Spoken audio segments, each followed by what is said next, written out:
Madhura Saralavakkoi Ishatattang Prakasha Kushagata Purishesho Pi Ishaputro Amrituya Tamatishayam Pavitrang Medijang Lokabandham Paramadre Prema Murting Dinanathang Bhajama Krishtayo Ishadutayo Ishadharma Pracharine Atmatyaga Pradiptayo Sannyashine Vai Namo Namaha. We bow down to Christ with sweet and simple words, reveal the truth of God, who though crucified is immortal, the Son of God, who is purity incarnate, born of Mary, the friend of all, the Lord of the lowly, and the supreme love personified. We salute Jesus Christ, the messenger of God, who preached the message of the divine to the world. The ever-renouncing monk, who was like a bright, shining fire of self-sacrifice. Our salutations to him again and again.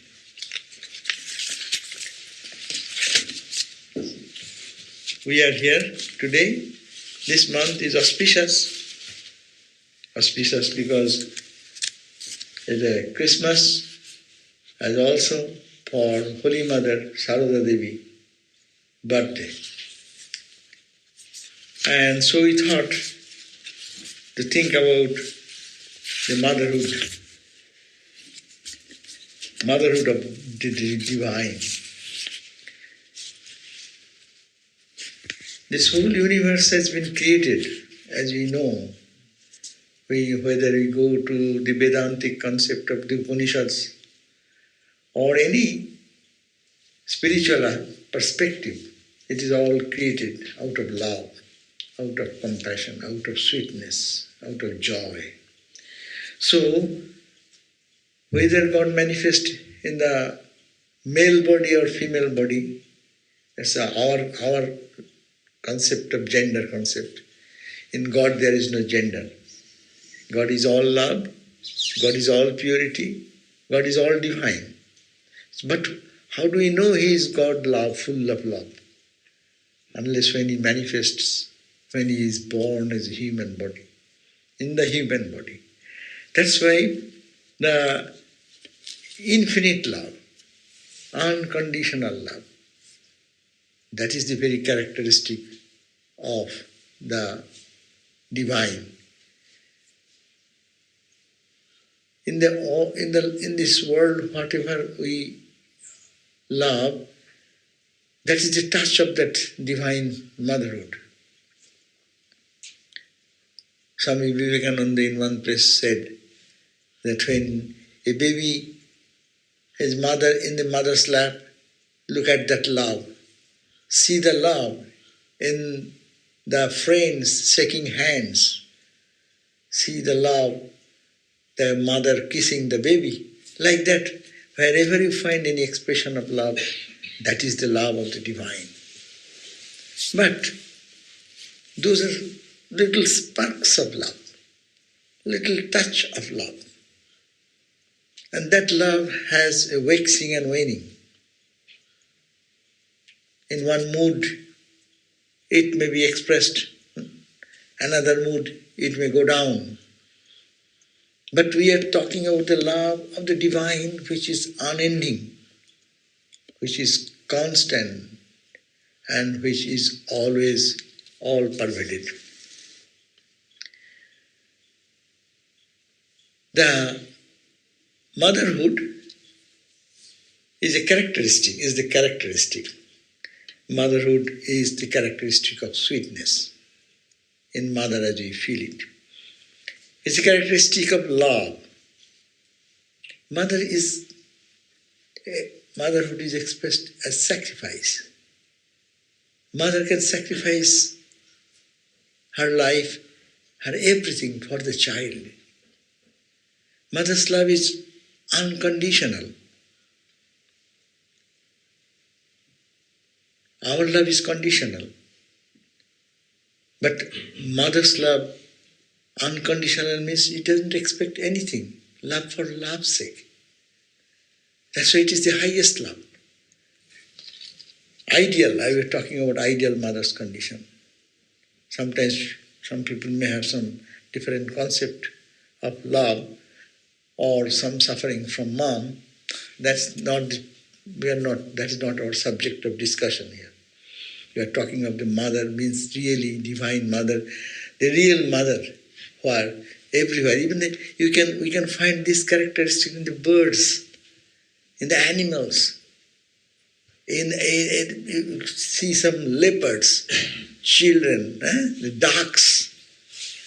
Wherever you see, there is that love, unconditional love, protecting the child, from all dangers and difficulties. And the dedication, unconditional, day and night. Mother is working whole day, maybe came back from office, and the baby is crying and weeping and having fever. Mom wakes up, remains wakeful whole night, forgetting her own needs and necessities. That is the dedication, unconditional and unidirectional.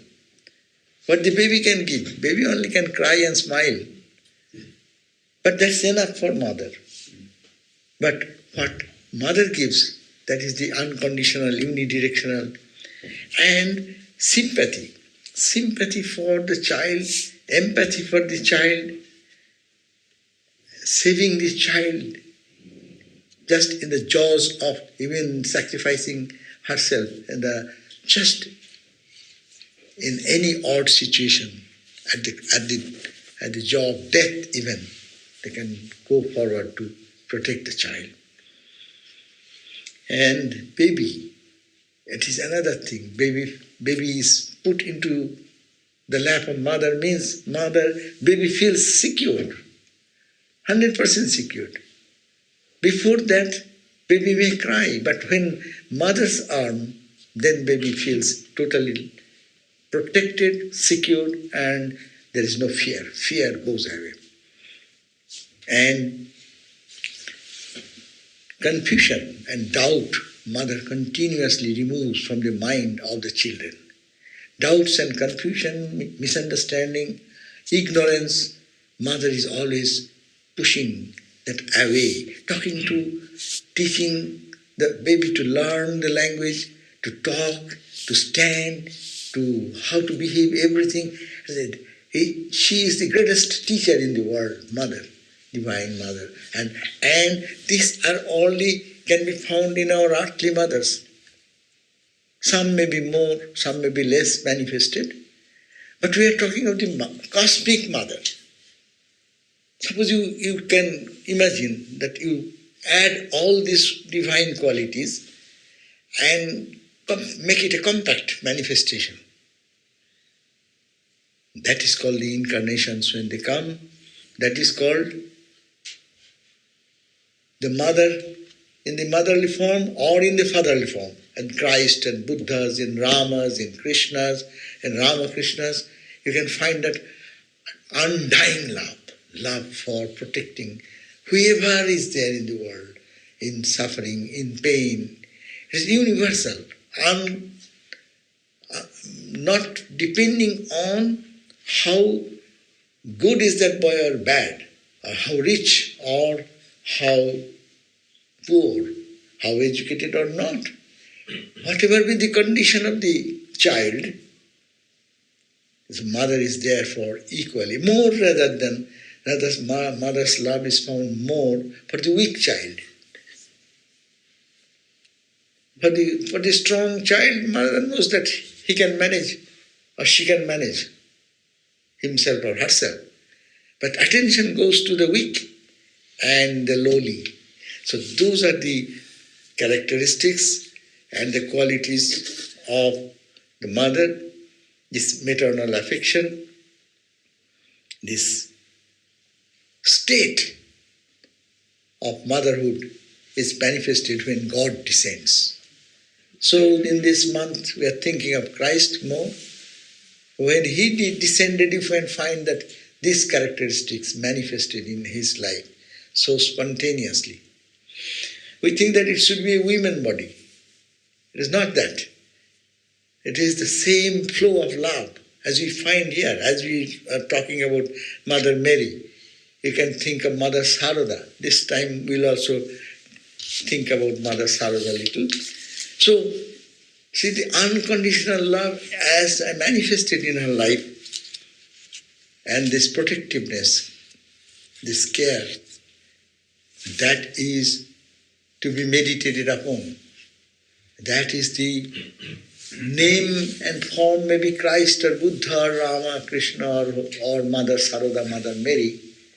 But that infinite love, that unconditional love, that protecting love, that ever-giving love, and that loving not in the condition of the lover, but on the condition to be loved.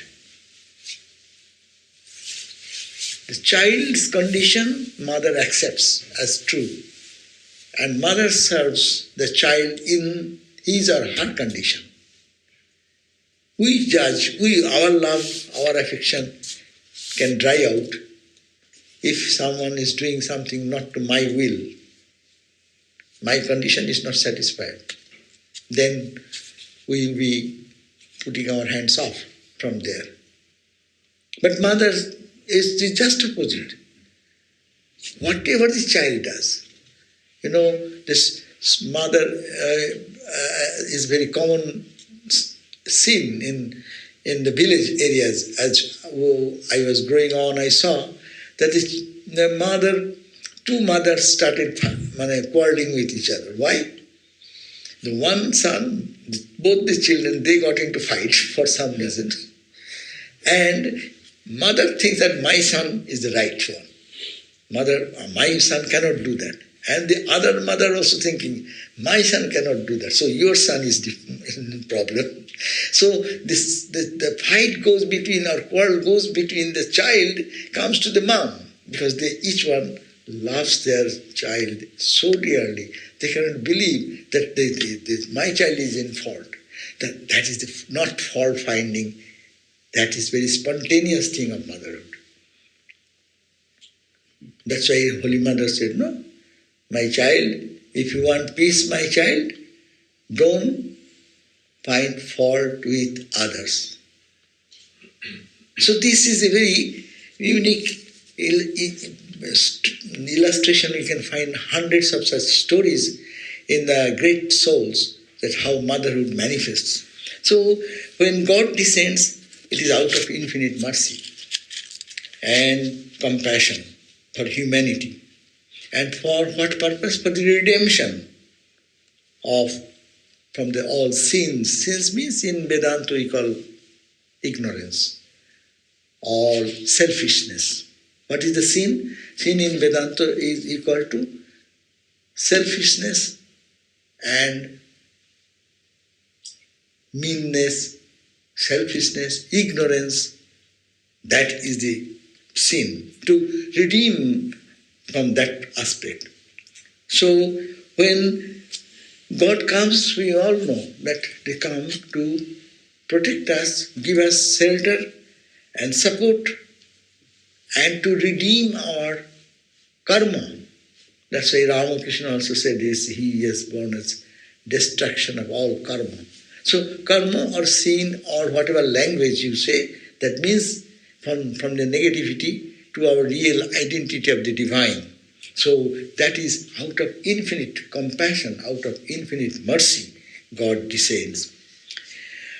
Christ brought this motherly loving care, protection and redemption for all. And Christ also brought this idea that God is all love. The concept before was that God is a punishing God, sitting with a rod in hand. But Christ brought that is the uniqueness he produced in his own life and manifested that love, that God is all love, all forgiving. Whatever you have done is nothing in the eyes of God if you take refuge, or even if you don't take refuge, It follows you, even in unknown way, we get their blessings. So,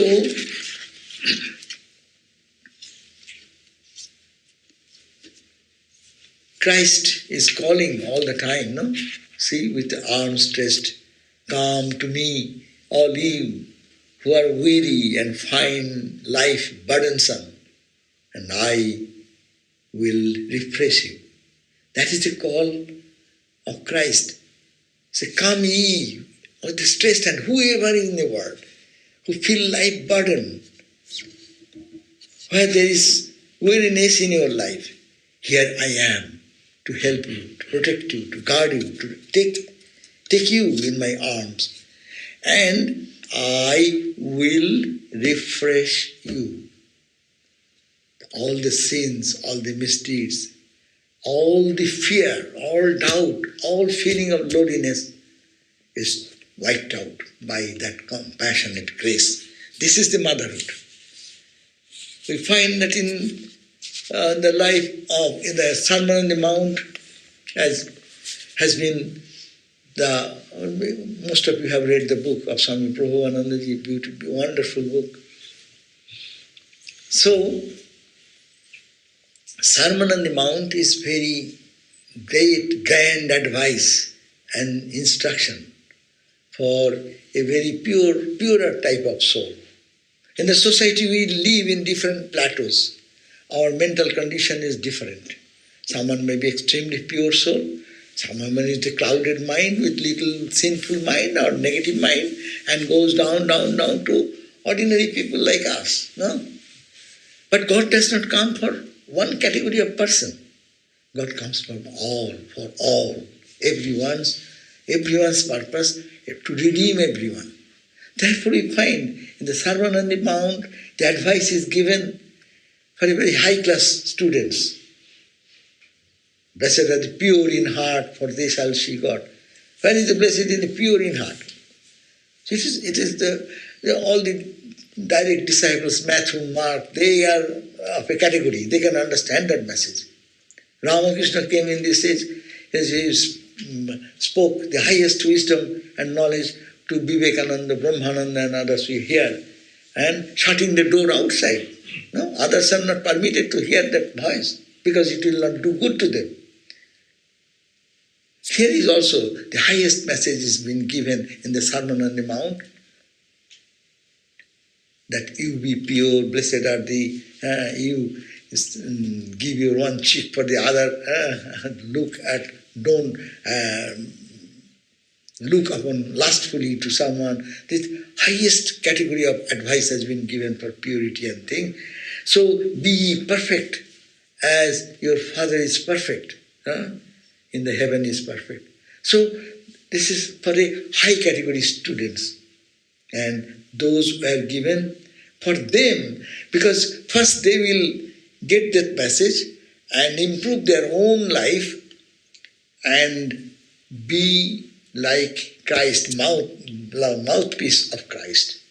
The message of Christ will be manifested to their life. That is called the inner circle people of the incarnation when they come. The same mother's love, flowing from Christ, going to their disciples and giving this highest knowledge. They are established in that highest level.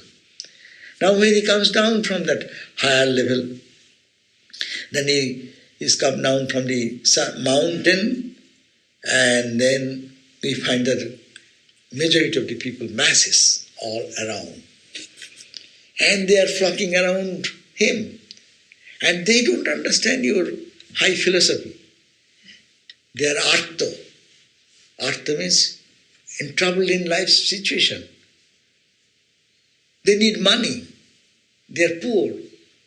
They are suffering from disease and other things. So what for them?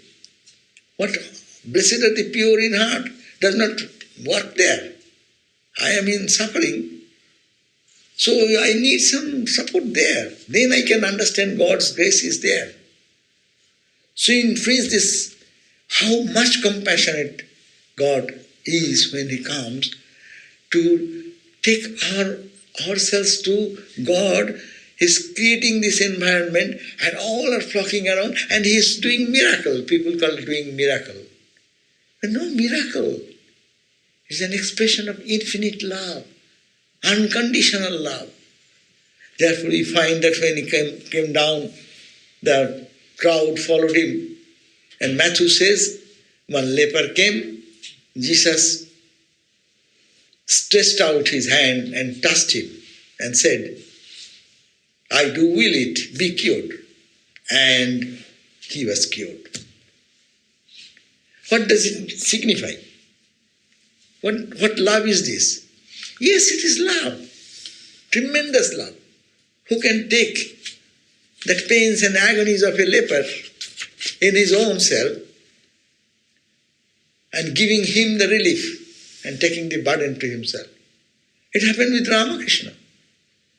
Whoever is coming and touching, they are getting free. And the burden is coming to him. But of course they have the capacity to absorb that power. But it is, what's the gain? We don't do anything without gain. What is my gain? My name will be there. People will praise me. My name will be published in the newspaper.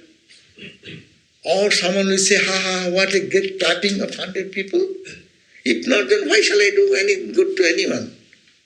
That is the selfish love. We call selfish love. Unconditional love is that I don't want to hear anything. You are in suffering, come. I am here to redeem you. I am here to take your suffering back. This is the mother's instinct, great mother instinct. And it has been normally said it's a miracle making. And miracle, anyone can do miracle. God does not need to come down to do this miracle. You know Raja Yoga you read. You can practice certain disciplines and you can do miracle. Healing this curing some patient is no problem. Healing from disease is no problem. On the Raja Yoga's Vibhuti Pada, there is the chapter on powers. And there are practices written and there are yogis you have to learn that. You can do miracle. You can create out of nothing something. Christ did that. You can say it is a miracle.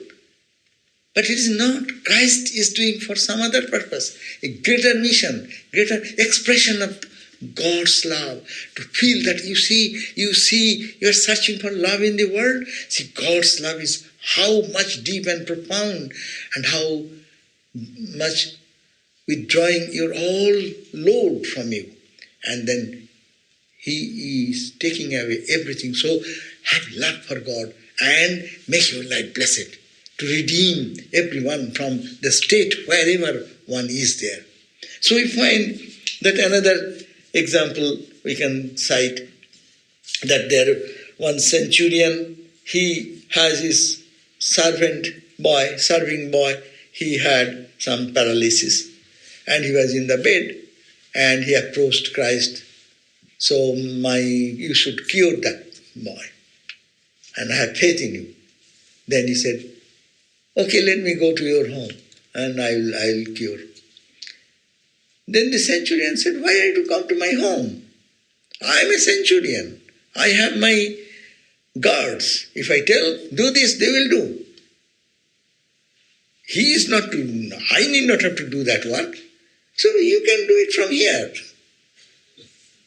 See the faith of the devotee and the power of God, both. First we saw the leper, he cured him by touch. Here he gives, no touch is necessary. By will it can be done. But Christ didn't want to go so far. But the centurion has the faith. I being a centurion, I have my guards and I ordered them to do this and they will go and take action. So you have power. You are Lord. So you can do that, not going to my room, you can do it from here. Then what happened? Then Christ told to the centurion, go home and it shall be done. Because you trusted, you have trust, you have faith in me. That's also another side of it. It is compassion. Compassion can be, God's love can be felt by a person who is aware of that trust and faith is there. It will be more enjoyable. You can feel more. And the boy got cured. So here also, it is a magic show, as it were, or we call that special miracle. Yes, it is miracle, but to transform that person. These people who are getting freed from this, then they are actually becoming an example, and the society looks at, oh, God is there. God can do that. So love for God comes, faith for God comes. No? And also we find that when the leper was cured, then Christ is saying, don't tell it's my glory. Christ says, see to it that you tell no one that I have done it. No? Go and show yourself to the priest that you are a person with leprosy and you are being cured now. And show to the priest and offer the gift that Moses prescribed. Go to the temple, give the gift and think, it's God's grace has done that. Not me. It's totally self-effacing. So the unconditional love has so many aspects of it. Every action done by these divine personalities is an expression of love. Total self-effacing. He does not care for his name. He's saying, go to the priest, show them this transformation has come, why it has come, God's grace, and go to the temple, give whatever gift and money and whatever is to have to prescribe by the law of Moses, follow that law and give it to them. So you see, unconditional gift, self-effacing, but giving the best help of the condition of the person who is in difficulty and suffering, and creating love for God. Purpose is creating love for God in the hearts of those. Christ has no business, worldly business, as Ramakrishna has no business. No worldly business. It is all love, and that love to draw everyone towards God. And if one such example is set in a village or in some area, whole village, ordinary people, they believe in this type of thing, then they go to God for more and they get the blessings. Feel the blessings. God's blessings is all the time here. That's another point. It is not that God's blessings will be done unless you do this conditional thing and then become conditional. No. You can feel it. Holy Mother said one time, you have got mantra and you have got initiation, now everything will happen in time. Before death you will have realization. But if you want to feel that, now do little austerity and practice. If you do it now and you are cooperating with this, your mind becomes clean, then you can feel the love. That the fan is on, you have to go there, or your mindset to feel that fan is on your head, but you are so much engaged in thinking of other worldly thoughts, but other burdensome thought. But you are not feeling the cool touch of the breeze. So cool touch of breeze of God, that compassion is surrounding us. But I don't understand it. Therefore, make your mind ready. That faith will generate the condition in others' mind. And they will think, wow, I can also feel His grace and be totally in blissful state. So these are the purpose of the miracle in Christ. We find that Peter's mother, in a similar way, that mother-in-law was having some health problem and fever. He took her by the hand and the fever left. One by one examples are there. A disciple, a paralytic person also, Capernaum, and Christ touched him and said, "Son, your sins are forgiven." So he became cured. But what Christ said, your sins means your negative karma has been wiped out. So I have taken care of that. Matthew says in another place that there was a tax collector, Matthew the tax collector. And so Matthew requested Christ to come to his table. And when he came, other tax collectors also came around and then sat together. But the people who were critics of Christ, they said, see, Christ is sitting with these tax collectors. They are sinful people because they take bribe and they torture people and for money and other things. How he's sitting there? Then that question was raised to him when Jesus at Matthew's table. Then the question was that why Christ is here supporting these bad people. Then his response was, people who are in good health do not need a doctor. Sick people do. And then he said, I have come to call not the self-righteous, but the sinners. Here is also another great lesson. Who needs more? These people need more. If their character is changed, society's benefit will be much more. Swami Vivekananda, when he used to walk in India, he used to go to the most poor people in the hearts, living in the heart, or in his one person smoking on the street, on the roadside, hubble bubble, and he's asking, give me a puff. He's there, but he's meeting also the kings of the state. So many kings were there, small states in India that time. And he's getting a royal treatment there. Why people used to criticize? Why a monk is going into the king's court? This is king's court because if king's mind is changed and he understands the philosophy and love comes in the heart of that person, that the whole society will be benefited much. That's here also the beautiful word that it is only I have come to call not the self-righteous. Those who are good people, good boys, they are good. You need not to take care of them. In a home it happens, no? Mom has 2-3 children. When 2-3 children, they are one good boy, mom need not have to think of that. Mom takes care of the naughty boy who creates trouble for everyone. So more attention, more care. So those who are good, they are good. They need less care, but it is needed more. So see, it is also the consideration, deeper consideration. So we can find situations like that in the bridal party story.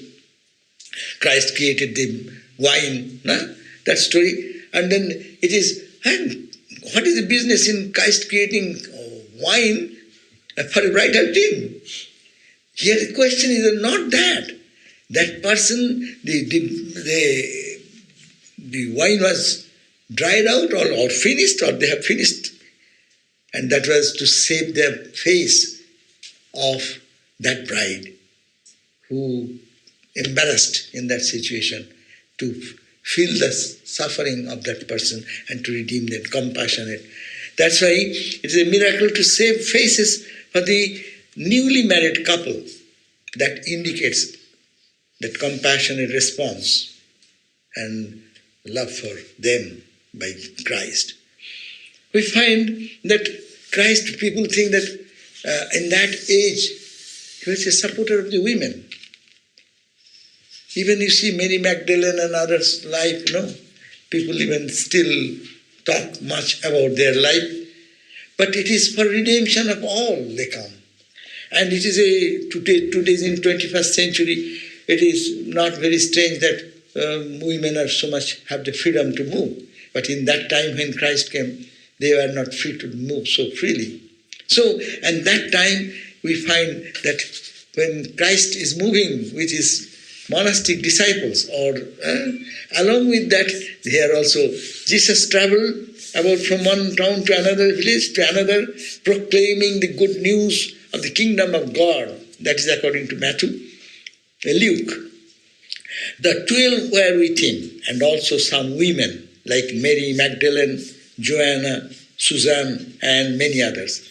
These women were helping to support them, Christ and his disciples, out of their own means. So we find that Christ has so much love for everyone, irrespective where society is not ready to open their door for them, but Christ is opening his door for all.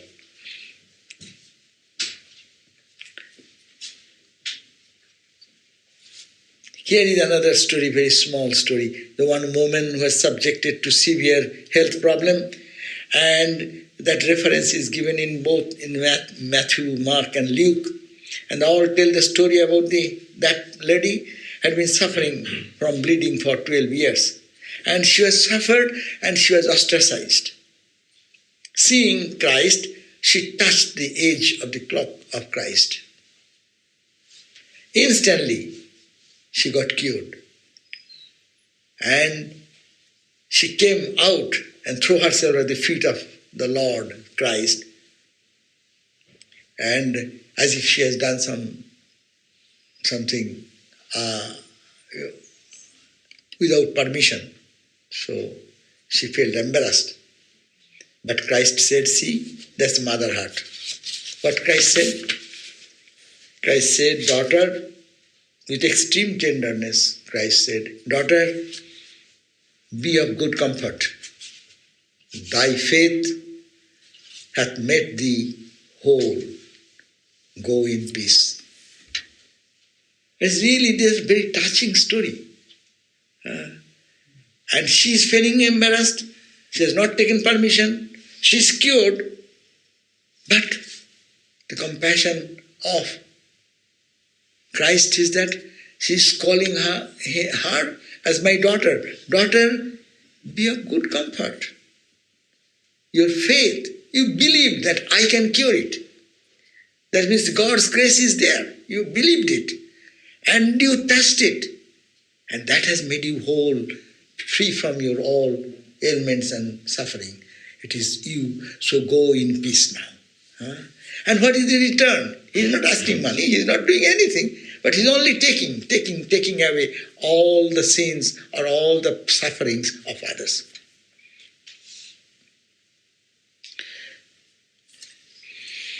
That story about the woman was caught and was charged that as if she has done some adultery. And Moses' law, if it's there, if someone does, then you will have to stone to death. Even today also it goes on in certain areas which cannot be thought about. Any society cannot think about that horrible type of treatment. But it's going on. And that time it was how much it was regular feature.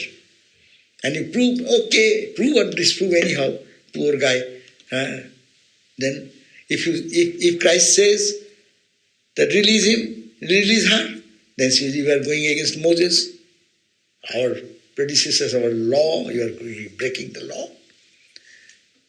And if not, then the poor lady will be dying in that condition. What he did was compassion, so much compassion. What Christ said, okay, take the stone first, whoever is here, and judge first. You have never committed any sin. Who is there in the soul? Actually, who can be there? First look here. How much sin is here? How much negativity is here? How much you are mean and unkind. And you are trying to judge others? Judge not others. Judge ye yourself. And that stopped. Moses' law as also compassion. Unique example. And this small incident, it can be viewed different way. But as a Vedanta student, we see that how he is giving this idea that look at your own fault. Negativity. What is pulling you down from, making you away from God. Try to see that and then see that what you can do for others. You cannot, if we look at our faults, then I cannot judge anybody. When you judge, instantly we think, I am perfect. And you are wrong. But that is the opposite way. Try to see your own fault. Holy Mother said, try to see, don't see fault with others, my child. Try to see your own fault. No one is stranger, my child. Make the world your own. See, this is the Vedantic background of oneness of universe. If your right hand does something wrong, do you take a knife and destroy the right hand because it has committed something bad? Do you break your teeth because it has given a bite to your tongue? Because it is you. You cannot do that. But we do it in the society, in our friendly relationship, in everywhere in the society, we do this nonsense. So Christ said, yes, it is you. You are hurting yourself. Don't hurt yourself. Anyhow, so we can think that Mother's love, how it flows and can help us in our life. If we look at Holy Mother, so many parallel stories we can find. Hey, Christ, you can read Bible and you can find so many stories and find this type of, from this angle if we look at, it's all Vedanta. Love is all Vedanta. You cannot love anyone unless you feel oneness. You cannot do that. You love a plant. First you love. You feel the pain. That's why anyone destroying brutally the plants, you feel bad. But not all. Those feels identification. So it is oneness. Vedantic oneness is the foundation of all love. And when that is the unselfishness is God. That's why new religion says. So Holy Mother also you find that a poor lady has come and she is being, in villages, people don't know how to count numbers. Nowadays education has come. In early days, Holy Mother's time. So some one lady has come to sell some cow dung cakes. In India, cow dung is all utilized. Cows, everything is utilized. Cow dung, it can be fuel, it can be made out of that some smearing the floor to make it disinfected, etc., etc. So that poor guy came to sell some cow dung and to get some money and purchase some rice or some belonging to have their own food. No, poor lady. So he came to one of our place, maybe in Calcutta, Udbodhan, where Mother lives. So that cow dung cakes, she cannot count more. So she knows 1, 2, 3, 4. So one stack. 4 means 1 penny. This 4 means another penny, like that. Or whatever the price, I do not know. But she cannot count more. So when it goes beyond 4, 5, 6, then she gets confused. And one new novitiate was there who was to buy that. And then he started telling her, why are you asking more, less? This is not that much count. And she gets more confused and more confused. And Mother was there in the upstairs. Seeing that condition, she scolded him. Why are you bothering this poor lady? And Mother sent good amount of money and good sweets and fruits and all these gifts for the life and to give her, and said, don't trouble like that. See, it's a very small incident. One lady, poor lady, Mother is feeling the suffering for that. And she is being mistreated because she cannot count properly, and you are taking advantage of that. How? Advantage of saving your money. Sometimes we cheap bargain, no? So that you can purchase it so cheaply. But you are embarrassing and troubling others. So this simple faith and simple love for the poor lady like that. A Belur Math story you have heard before. And then our headquarters, and Swami Vivekananda was there. So one cook has stolen, stealing something, and because they're poor family, they cannot maintain their family, so steal something and take it home. But when it was found, so she was thrown out of the job. But this cook knows that there is Holy Mother. So he went to the Holy Mother and fell at the feet of Mother. Mother, I did this mistake. Please help me. Where shall I go? My whole family will be in starvation. Then Mother sent back, condoned him and writing him a letter that he was just this. He is a poor guy, did this, and Swami Vivekananda gave that order to throw him out because he has done stealing, to set a rule. But when he went back and knew that Swami Holy Mother has sent, then he said, oh, you went to the Supreme Court to complain against me, and he was reinstated. Here the story is very simple, but the compassion, the love for those type of people who when you commit mistakes, blunders. And a gross example I am giving, this is very gross example.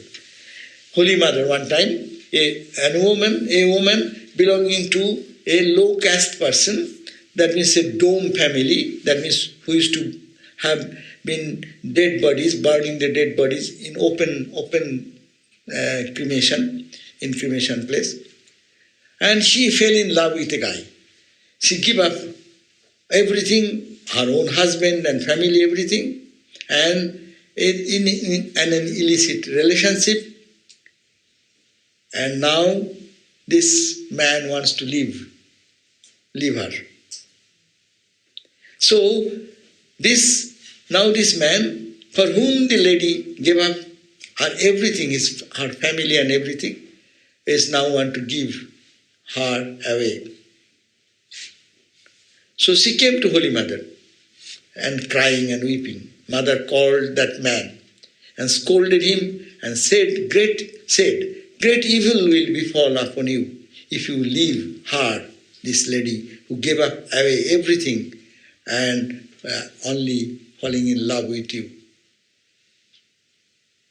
Here is a question. A spiritual leader, a man of purity, will not support this loving relationship. You gave your own family and then fall in illicit love, your children and everything. So, in those days, society would not think in this. But here you see the mother's compassion. No question of social decorum. To a mother, in her eyes, his son is son.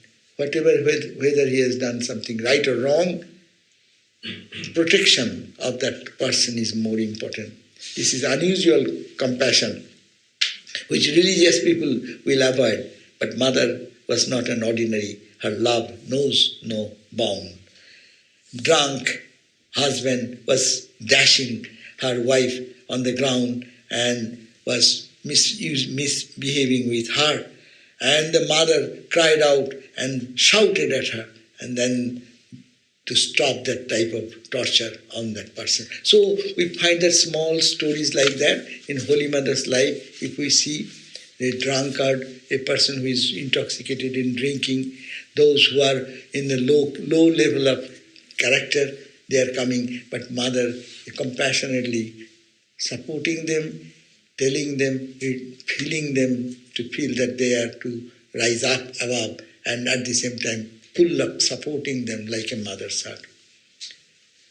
So our time is up, but you can read Holy Mother's incident. I have no time to, I have many stories to tell. And also one thing I will have to say, that Holy Mother, her love goes from humanistic love goes for men of Swami Vivekananda-like personality.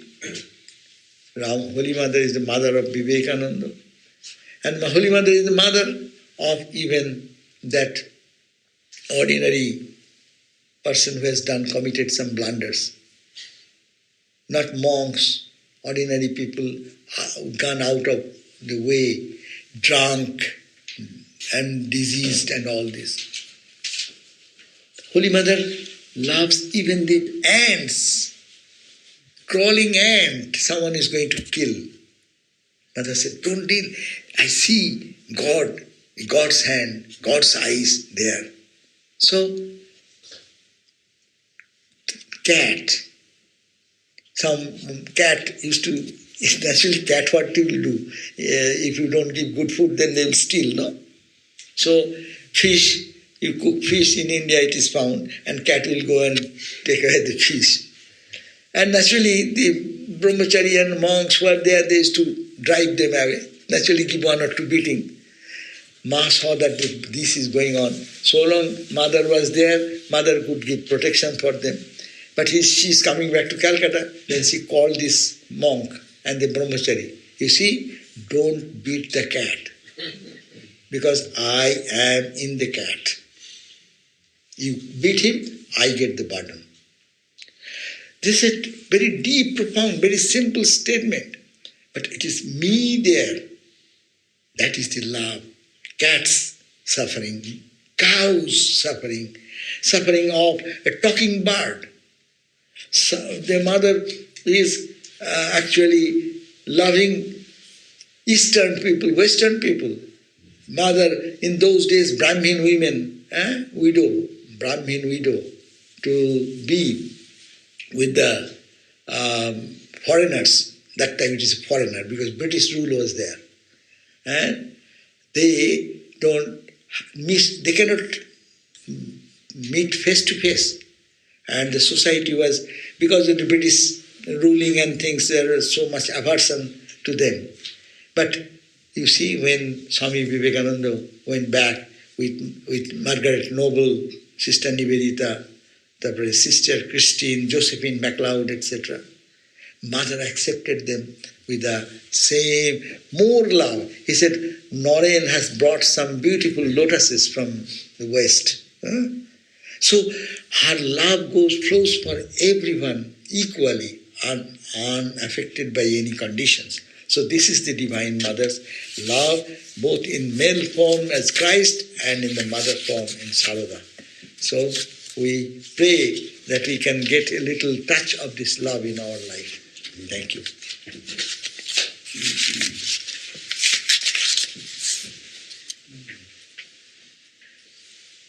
Om Shri Ramakrishna Maya Jivita Ishwari Tvam Tadbhava Vigrahamai Tadavinna Shatta Sri Ramakrishna Maya Pavaka Dipti Shakti Matar Viraja Satatang Mama Hrit Saroje Satchet Sukhanubhavadayini Bodha Rupe Visheshwari Pranatapalini Siddhidatri Sri Sharade Bhuvana Mangala Divya Murte Matar Viraja Satatang Mamarhit Saroje.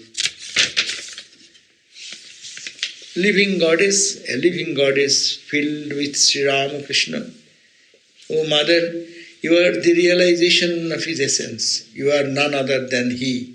You are the light and energy of the Ramakrishna flame. O Mother, dwell forever in the lotus of my heart. You are the enlightenment that brings the joy of existence, consciousness and bliss. You are the ruler of the universe, protector of the devotees. You bring the ultimate fulfillment. O Mother Sarada, your divine form sanctifies the earth. O Mother, dwell forever in the lotus of my heart. Om Shanti, Shanti, Shanti. Peace, peace, peace.